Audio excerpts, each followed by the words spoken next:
મારું નામ અફજલભાઈ રાવમાં. રજૂઆત અમારી જે છે એ અમે કોર્ટ સમક્ષ ને કલેક્ટર સાહેબ સમક્ષ ઓલરેડી મૂકી દીધી એક વખત. અમે આજે આવ્યા હી 29 તારીખની હેરિંગનો જે જવાબ લેખિત દેવાનો હતો એના માટે.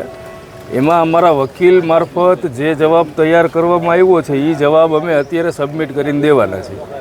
માંગ અમારી એક જ છે. અમે અહીંયા છેલ્લા જે સ્થાનિકોની જે વસાહતો રહી એ 70 થી 75 વર્ષથી છે. ભૂતકાળના દિવસોમાં અને ઘણા એવા કેસીસની અંદર સરકારશ્રી દ્વારા આવી ઘણી જગ્યાએ રેગ્યુલાઇઝ કરી દેવામાં આવી છે.